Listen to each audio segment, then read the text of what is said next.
Si l'un d'entre vous pouvait me le confirmer, ce serait merveilleux. Nous allons, sans plus attendre, démarrer cette réunion qui a pour objectif de vous présenter la mention de Master Justice, Procès et Procédure, qui fait partie de l'offre de formation de l'Université de Bordeaux en droit. Aussi, à la fin, je me suis fait avoir. Merci. Vous va couper vos micros, s'il vous plaît. Merci. Cela évitera les interférences. Je vous signale également que cette réunion fait l'objet d'un enregistrement afin de permettre à ceux qui n'auront pas la possibilité d'y assister de le visionner ultérieurement.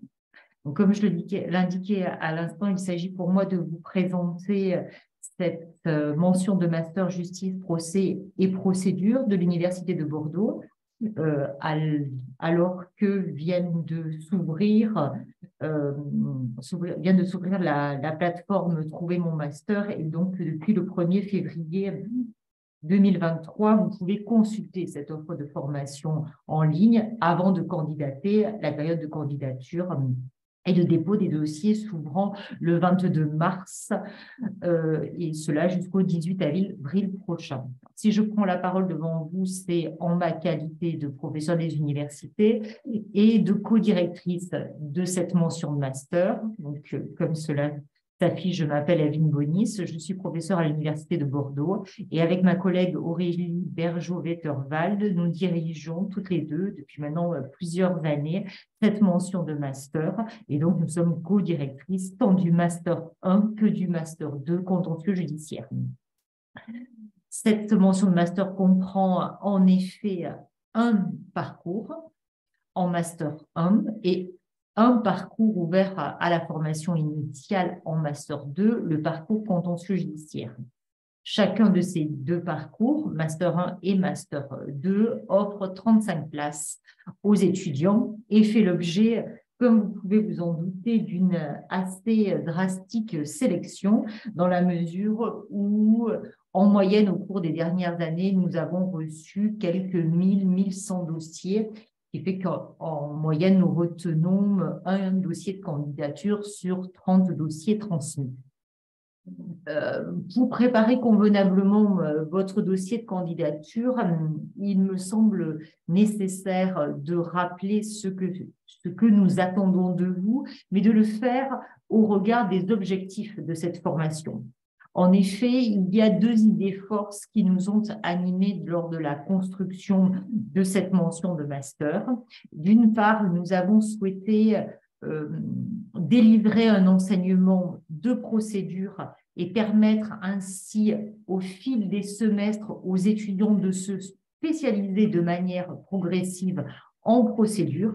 Ça, c'est la première idée force de ce master. Et la seconde idée force tient à l'accent tout particulier que nous mettons sur la professionnalisation. Donc, je vais reprendre tour à tour ces deux idées et à l'occasion de l'exposé de ce que nous entendons par spécialisation progressive en procédure et professionnalisation d'autre part, je vous donnerai des conseils sur la manière de constituer vos dossiers, ce que nous attendons de vous. J'essaierai d'être la plus synthétique possible pour laisser ensuite un temps à la discussion et donc prendre tour à tour toutes les questions qui pourraient être les vôtres. S'agissant en premier lieu de la spécialisation progressive en procédure, nous partons de l'idée que cette mention de master a pour objectif de former des juristes spécialisés dans le maniement des différentes procédures ainsi que dans le recouvrement des créances. Donc, l'objectif est clairement de faire des étudiants, au terme de cette mention de master, des spécialistes en matière de contentieux judiciaire et donc en matière de maniement de procédure, qu'elles soient civiles, pénales, générales ou plus spécialisées.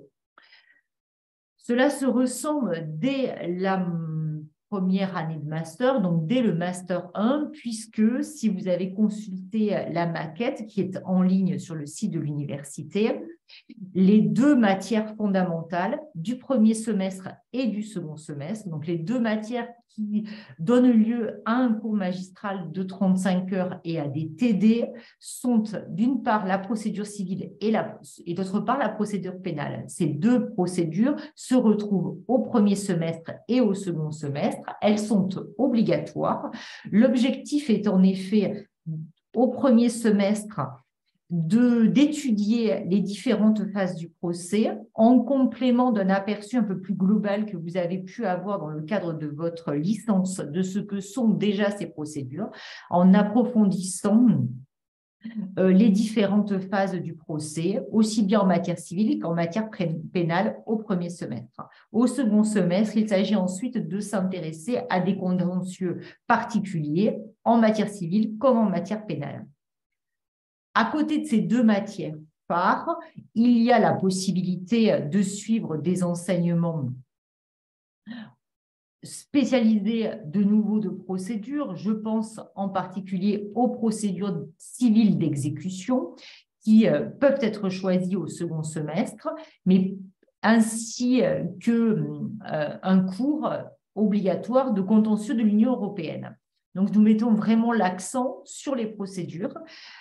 Mais à côté de cela, vous avez le choix entre plusieurs autres enseignements, 2 à choisir parmi 4 propositions qui vous sont faites tant au S1 qu'au S2, de maintien de cours de droit de fond, droit pénal spécial, droit des mineurs, droit du patrimoine, droit international privé, droit de la consommation, en fonction de vos affinités. L'idée pour nous est donc de nous démarquer des masters de droit de fond, type master droit pénal approfondi ou droit civil approfondi, qui, eux, mettent l'accent sur les matières de fond, alors que nous mettons l'accent sur les matières de procédure. Néanmoins, nous n'occultons pas complètement ces matières de fond, puisque nous savons très bien que parmi vous, un grand nombre vont se destiner à préparer le concours d'accès à la magistrature ou l'examen d'entrée à l'école d'avocat. Et pour ces examens ou concours, ces matières de fond sont aussi importantes. Elles occupent une place comparable à la procédure. Mais l'originalité de notre master, c'est d'abord et avant tout de vous spécialiser en procédure. Donc, l'objectif n'est clairement pas ici de devenir des spécialistes de droit civil, par exemple. Si tel est votre objectif, alors il faut aller vers un autre master. Votre objectif va être, en s'inscrivant dans ce master, de conforter vos connaissances en procédure, en les approfondissant et en y consacrant ainsi de très nombreuses heures, à la fois de cours et de TD. Cela a une importance toute particulière dans vos choix et dans la manière de constituer vos dossiers, également dans notre sélection, évidemment, des dossiers, car pour suivre ces enseignements, il est absolument nécessaire que vous ayez déjà une connaissance de la procédure civile et de la procédure pénale. L'objectif n'est pas de vous faire découvrir ces matières, mais vraiment de vous les faire approfondir en Master 1, et cet objectif d'approfondissement se poursuivra en Master 2. Donc, de manière évidente, il faut que vous ayez suivi déjà au cours de votre licence des enseignements de procédure civile et ou de procédure pénale. De préférence avec TD. Je dirais que les dossiers qui retiennent le plus notre attention sont ceux d'étudiants qui ont suivi à la fois un cours de procédure civile et un cours de procédure pénale en TD, en licence. Cela n'est pas offert dans toutes les universités, nous en avions bien conscience. À Bordeaux, seuls certains parcours de licence offrent également cette possibilité, je pense au parcours judiciaire. D'autres masters, d'autres licences à Bordeaux ou dans d'autres universités vous permettent de suivre ces enseignements ou de suivre certains d'entre eux avec TD ou sans TD.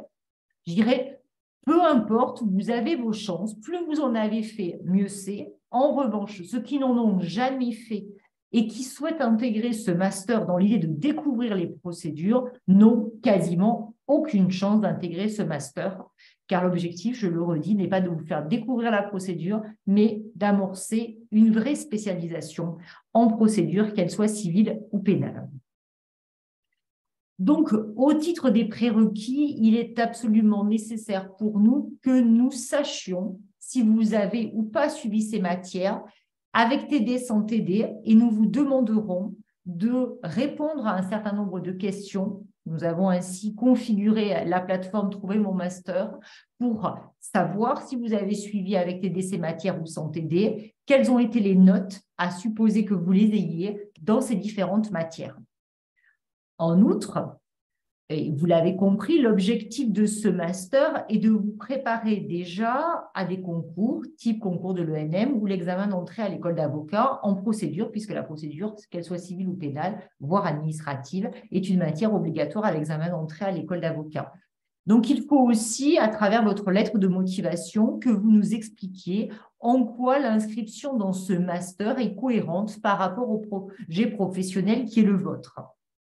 En quoi donc ce master peut vous apporter quelque chose pour ensuite intégrer et poursuivre la voie qui sera la vôtre. Je parle du concours d'avocat, du concours de l'ENM, pardon, de l'examen d'entrée à l'école d'avocat, mais de manière plus générale, ce qui va retenir notre attention, c'est tous les métiers en lien avec le contentieux, avec le monde judiciaire, et donc nous ne sommes pas du tout fermés à des profils autres, notamment des profils d'étudiants qui souhaiteraient devenir greffier en chef, commissaire de justice, et également à des étudiants qui souhaiteraient poursuivre dans la voie universitaire, puisque ce master permet également, au niveau du master 2, de rédiger un mémoire et ainsi d'amorcer un travail de recherche.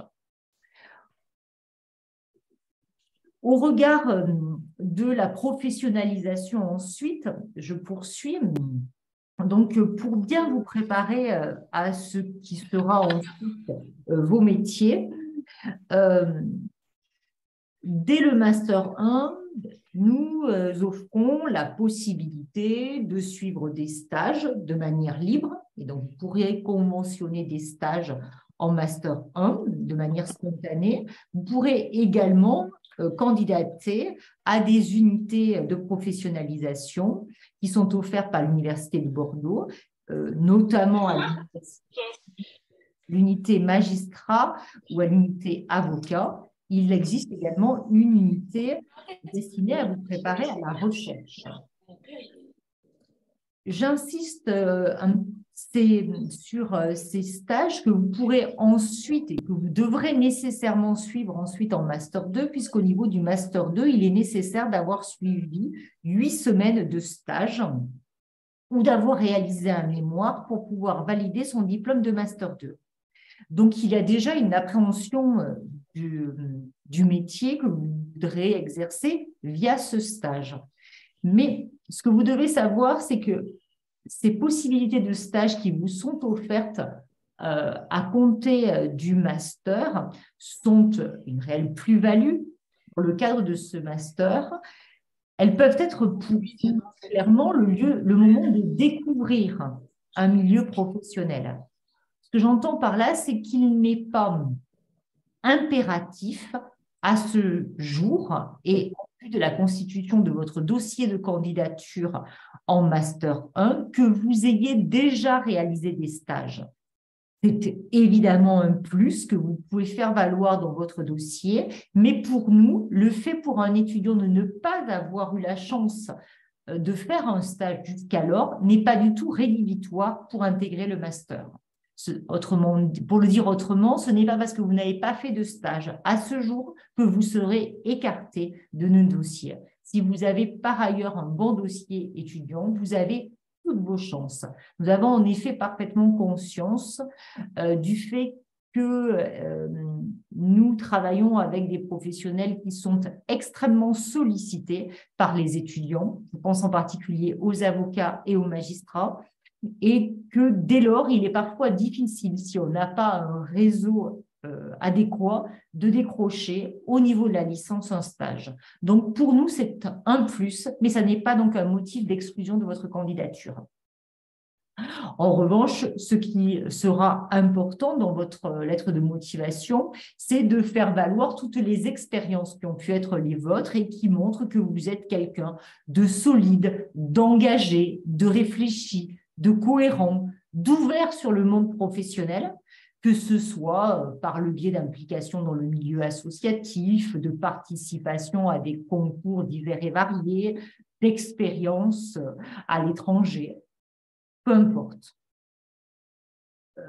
Cette professionnalisation, elle ne s'opérera pas uniquement au moyen de stages. Il y a d'autres moyens aussi qui sont intégrés dans notre pédagogie de vous faire découvrir petit à petit le milieu professionnel. Au niveau du Master 2, vous aurez en effet la possibilité de travailler en groupe sur des sujets de recherche, ce qui peut être un moyen pour certains d'entre vous de s'immerger dans l'univers de la recherche.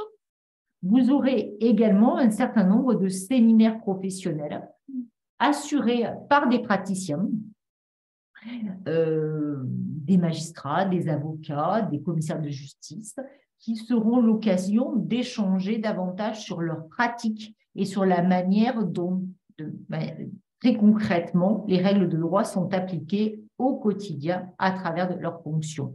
À ce titre-là, vous pourrez être amené ainsi à apprendre avec eux, à commencer à rédiger des actes ou à lire des actes de la procédure.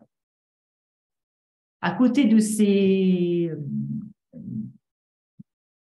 apports, de ces aspects tout à fait professionnalisants que l'on trouve en Master 1 et surtout en Master 2, dans le cadre du Master 2, nous vous proposerons aussi des activités pédagogiques autres, telles que le fait d'assister à un procès d'une cour d'assises, avec la possibilité en amont et ou en aval d'échanger avec le président de la cour d'assises ou avec le représentant du parquet sur le dossier d'audience qui aura été examiné, la possibilité, pourquoi pas, de participer à des concours. Depuis des années, nous participons au concours de la médiation qui est organisé par le Centre de la médiation et de l'arbitrage de Paris. Depuis plusieurs années, je propose aussi une visite du centre de détention de Bordeaux-Gradignan avec briefing et débriefing avec le directeur de l'établissement. On organise tout un tas d'autres possibilités vous sont offertes. Pour n'en prendre que quelques exemples, cette année, les étudiants du Master 2 ont pu assister avec une intervenante assurant un cours de contentieux administratif à une audience de la Cour administrative de Bordeaux. La semaine dernière, ils ont pu assister à une audience du Conseil constitutionnel qui était délocalisé à Bordeaux, donc une audience QPC, mais indépendamment de cette délocalisation, les étudiants organisent fréquemment aussi un voyage d'études à Paris et nous essayons de les aider aussi en ce sens, avec la possibilité de visiter la Cour de cassation, de visiter le Conseil constitutionnel, d'assister à des audiences devant ces instances, ces juridictions, pas simplement en tant qu'auditeur libre, de membres d'hommes publics, comme on le ferait en se rendant auprès de n'importe quelle juridiction, les audiences étant publiques, mais accompagné d'un magistrat qui peut ainsi expliquer de manière beaucoup plus précise les raisons de telles règles, expliquer également la décision qui aurait été rendue.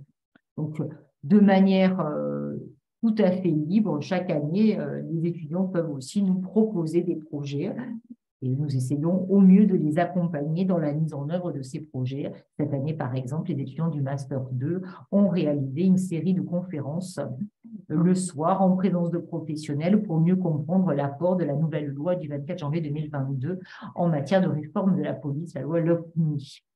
Donc, tous ces éléments tendent à la professionnalisation des étudiants. En conclusion, et au regard de ce qui vous importe sans doute le plus aujourd'hui, il est nécessaire que vous inscriviez, inscriviez ce master dans un processus à plus long terme. Il faut déjà, dans votre dossier de candidature, le voir comme étant un premier pas dans la construction d'un avenir professionnel qui sera le vôtre. Voilà d'une manière globale ce que je pouvais vous dire à ce stade. Je vais m'arrêter là et prendre tour à tour vos questions, car j'ignore dire le profil qui est le vôtre. Je suppose que pour beaucoup, vous êtes des étudiants de licence 3, mais vous avez sans doute des questions et donc je peux les prendre. Je vous écoute. Il vous suffit simplement, vous êtes assez nombreux, donc de lever la main et je vais répondre aux interrogations qui sont les vôtres.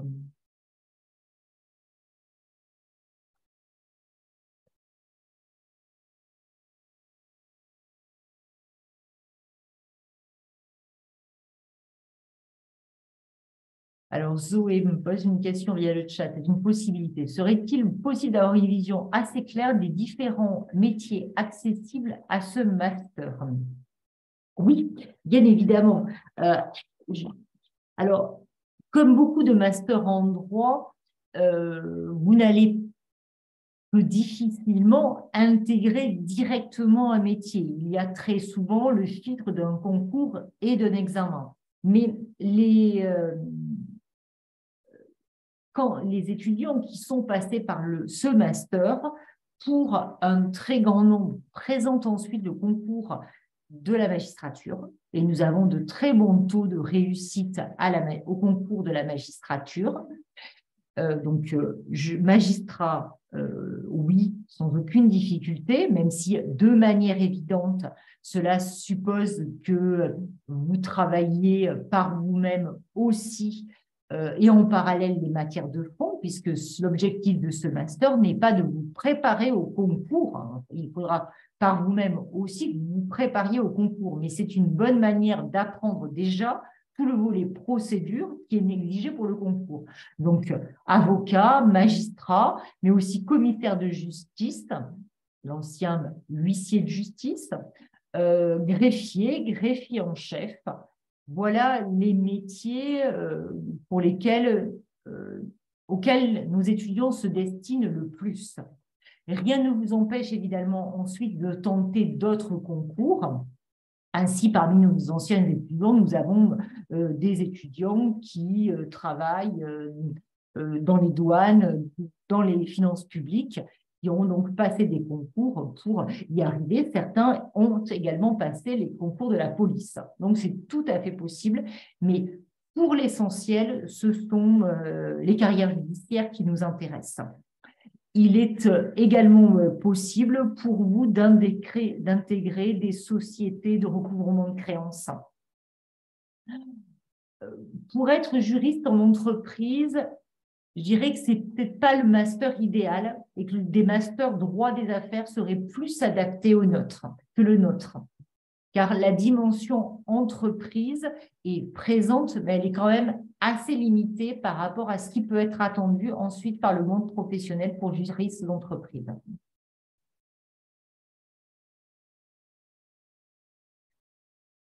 Si vous n'avez pas de projet professionnel vraiment défini, vous pouvez bien sûr candidater dans ce master, mais il convient quand même qu'au travers de votre lettre de motivation, il y ait une forme de cohérence à tout cela. Si vous me dites que vous voulez devenir notaire, je ne vois pas vraiment l'intérêt de suivre, par exemple, ce master.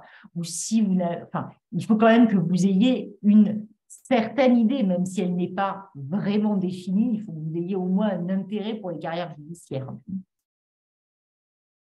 L'un d'entre vous dans le chat m'a dit qu'est-ce qu'un bon dossier de candidature pour votre notamment au regard des notes et des moyennes de notes. Alors, meilleures sont les notes, mieux c'est. Mais ne pensez pas, au regard notamment de la sélection que nous opérons, que la barre est placée très, très haut. Nous n'avons pas une promotion de 35 étudiants qui seraient des étudiants n'ayant obtenu que des moyennes, que des mentions très bien ou bien à toutes leurs années de licence. Bien sûr, il y en a un certain nombre, mais il est tout à fait possible d'intégrer ce master en ayant une mention assez bien en licence sur les 3 ans. Si vous n'avez jamais eu de mention, et donc vous êtes toujours resté avec des notes entre 10 et 11,5, 11,8, même à peine 12, vos chances, il faut bien l'avouer, sont quand même plus réduites. En revanche, le fait d'avoir, par exemple, redoublé une année de licence n'est en rien rédhibitoire. Vous pouvez très bien avoir raté une année. L'idée, c'est de voir que il y a une forme de progression à travers la licence et d'amélioration de vos résultats.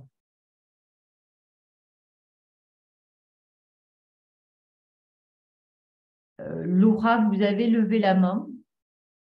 Je vous donne Oui, la bonjour, parole. excusez-moi de vous déranger. Je voulais vous demander, étant donné que vous êtes professeur à l'Université de Bordeaux, est-ce que vous pourrez avoir accès à nos notes du second semestre, même si la sélection se fait en principe avant? Alors, c'est une forme d'incertitude que j'ai aujourd'hui. A priori, nous avons eu des engagements que nous pourrions avoir accès aux procès-verbaux de la licence au cours de notre processus de sélection. C'est ce qui s'était opéré l'année dernière et au regard du calendrier, il n'y avait pas eu de difficulté. Vous n'aviez pas nécessairement, vous, encore vos résultats, mais nous, on avait pu accéder aux notes. Cette année, il semblerait que ce soit encore possible puisque la commission qui examinera vos dossiers doit se réunir entre le 24 avril et le 16 juin. Et donc, avec Madame Bergeau, nous examinerons durant cette période les dossiers de candidature. Si nous devons décaler un peu nos examens des dossiers pour pouvoir bénéficier des notes, nous le ferons évidemment. D'accord, merci beaucoup.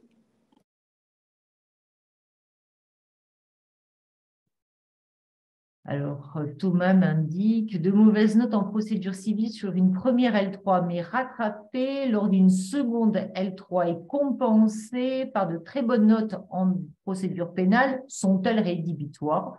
Très honnêtement, je ne le pense pas. Vous avez pu rater une épreuve ou rater un semestre, ce sont des choses qui arrivent, ça n'est pas en soi rédhibitoire. De la même manière, quand je dis qu'il faut avoir de bonnes notes en procédure civile et en procédure pénale, ça ne veut pas dire qu'il faut avoir la moyenne et beaucoup plus que la moyenne partout. Bon, meilleures sont les notes, mieux c'est. Mais il a pu nous arriver de retenir en master un étudiant qui avait plutôt un bon niveau général en licence, on va dire mention assez bien sur toute sa licence, qui avait suivi les TD de procédure civile et les TD de procédure pénale où il avait eu la moyenne, plus, mais et une des deux notes à l'examen de procédure qui était mauvaise. Ça peut arriver de se rater une épreuve à l'examen, ça n'est donc pas un motif clair d'élimination. Évidemment, il ne faut pas que ça se répète, il ne faut pas qu'il en ait 50 notes de ce type-là, mais ça n'est pas en soi un obstacle à votre recrutement en master. Alors, Louise me demande en quoi consiste l'unité magistrat proposée en complément du master. Alors, ce sont des unités, alors, ça n'est pas le master en lui-même qu'il propose, et d'ailleurs, ça n'est pas réservé à tout votre master. L'unité magistrat, comme l'unité avocat, et il y en a d'autres dans le périmètre de l'Université de Bordeaux, sont des unités de professionnalisation, à savoir des unités qui sont proposées aux étudiants. Ce sont des unités sélectives, donc vous candidatez au cours du premier semestre de master et vous savez, vous êtes pris ou vous n'êtes pas pris, vous le savez, en novembre ou décembre, en fonction du nombre de places qui sont ouvertes chaque année. Dans cette unité magistrat, je peux vous parler assez ouvertement puisque je la co-dirige également avec Madame Bergeau-Wetterwald. Il s'agit de remplacer un cours d'une unité complémentaire. Parmi les matières complémentaires, vous faites le choix de remplacer un cours qui vous est proposé au second semestre par cette unité. Et dans cette unité, vous avez alors je ne sais plus exactement le nombre d'heures, il y a une vingtaine, je crois, une vingtaine d'heures de cours qui sont assurées par des professionnels, pour l'unité magistrat que par des magistrats, qui vous présentent la diversité de leurs fonctions, leur quotidien. Donc, il y a des présentations assez générales effectuées notamment par un chef de juridiction.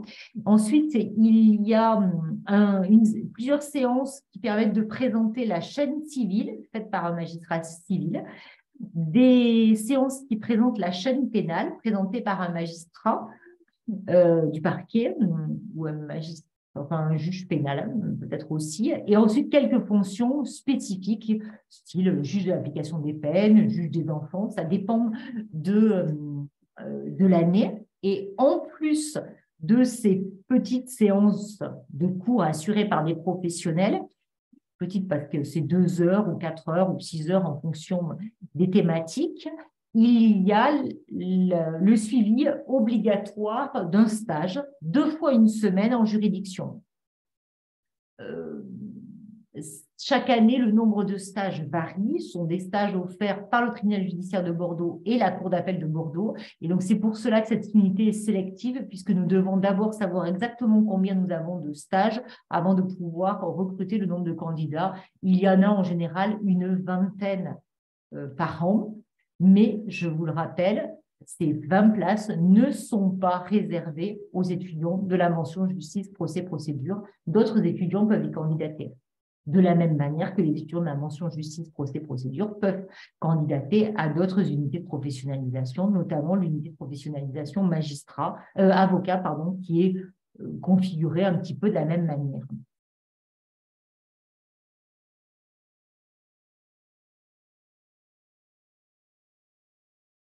Alors, en réponse à la question de Thomas sur la taille de la liste d'attente, alors je suppose que votre question, elle porte sur la liste d'attente de cette année pour candidater en Master 1. Alors, je vais avoir beaucoup de mal à vous répondre car le changement de plateforme d'inscription change complètement la donne. Il n'y a plus à proprement parler de liste d'attente. La nouvelle plateforme, elle fonctionne un petit peu comme Parcoursup, comme ce que vous avez dû vivre pour rentrer à l'université alors que vous étiez en terminale. C'est-à-dire que on classe un très grand nombre de candidats avec un délai assez bref pour répondre.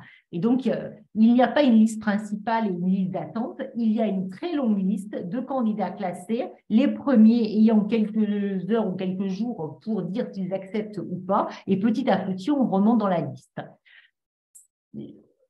La reconfiguration de cette plateforme nous laisse penser qu'il y aura plus de candidatures que d'habitude, mais qu'il peut y avoir aussi un très grand nombre de désistements. Au cours des années passées, dans l'ancien système, nous avions pour habitude de faire une liste d'attente. Nous classions 35 personnes sur les 35 places et nous avions une liste d'attente qui était au moins 2 fois plus longue, c'est-à-dire au moins 70 candidats sur la liste d'attente. Et il nous est arrivé à plusieurs reprises d'aller chercher les derniers candidats à la liste d'attente. Donc, ça vous laisse, il n'est donc sans doute pas nécessaire d'être absolument dans les 35 premiers pour être pris. Si vous êtes classé 50e, même peut-être 75e, vous pourriez avoir vos chances. Mais à la différence de l'ancien système, ici, les propositions vont remonter très vite et vous pourrez très vite savoir si vous avez une chance ou pas d'intégrer ce master.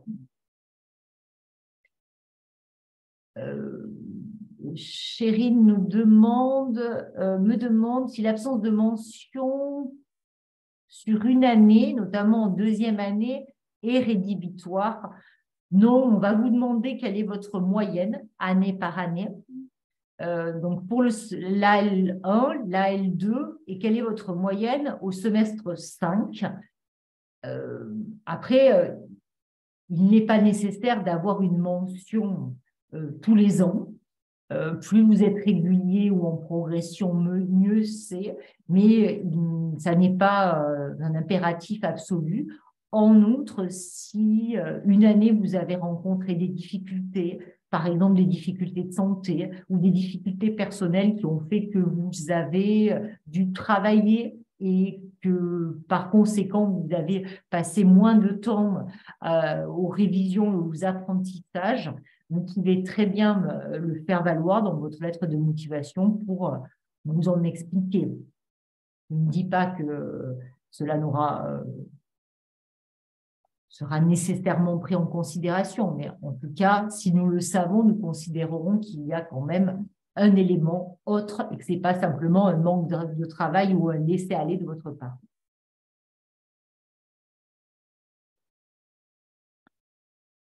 J'ai une question que je ne comprends pas. Une politique de préférence quant aux élèves issus de l'Université de Bordeaux.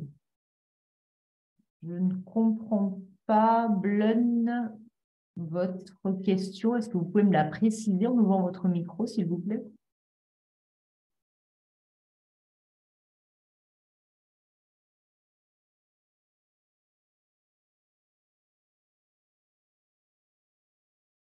Si l'objectif de cette question est de me faire préciser quel est le profil des étudiants que nous prenons, je dirais que nous ne privilégions pas plus que ça les étudiants de Bordeaux que les étudiants issus d'une autre université, même s'il me semble quand même naturel que les étudiants de Bordeaux trouvent aussi une voie à l'université de Bordeaux. Je dirais qu'au cours des années passées, nous avons quand même un très fort pourcentage d'étudiants qui intègrent ce master qui sont des étudiants de licence de l'Université de Bordeaux.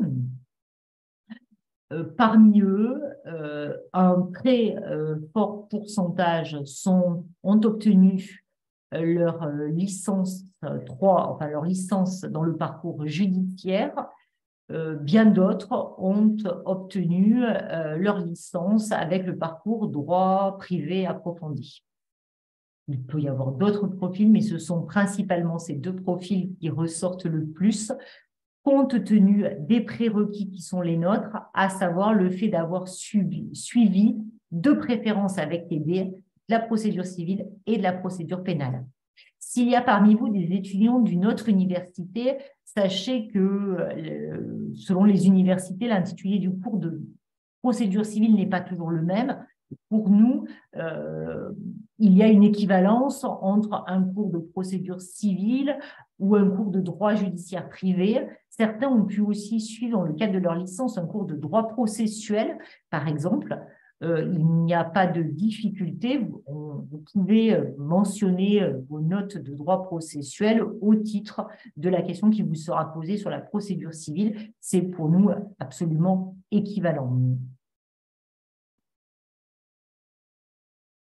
Ah oui, alors merci pour votre précision.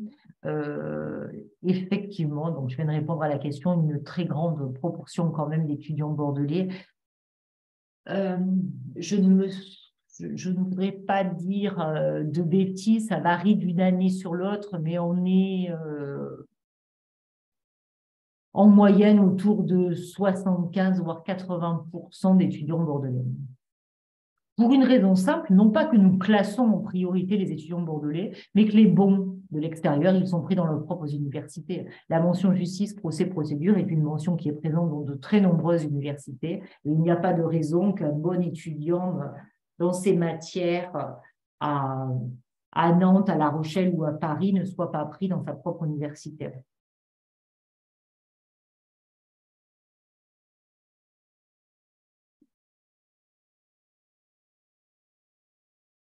Y a-t-il d'autres questions de votre part?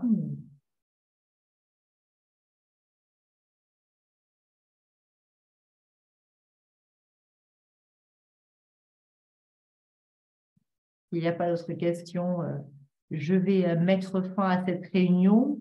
En guise de conclusion, je vous invite donc à constituer avec le plus grand sérieux votre dossier de candidature, en vérifiant bien que vous insériez dans le dossier toutes les pièces nécessaires à sa recevabilité, et en prêtant une attention toute particulière aux questions que nous posons, puisque La plateforme offre à chaque responsable de master la possibilité de demander des pièces complémentaires en plus des pièces obligatoires ou de poser des questions aux étudiants. C'est ce que nous avons, c'est le choix que nous avons fait. Donc, nous vous poserons quelques questions qui ne sont pas des questions de fond sur vos connaissances, mais des questions qui vont nous permettre de mieux comprendre quel a été le parcours qui a été le vôtre et notamment de nous assurer que vous avez effectivement déjà des prérequis dans les matières de procédure.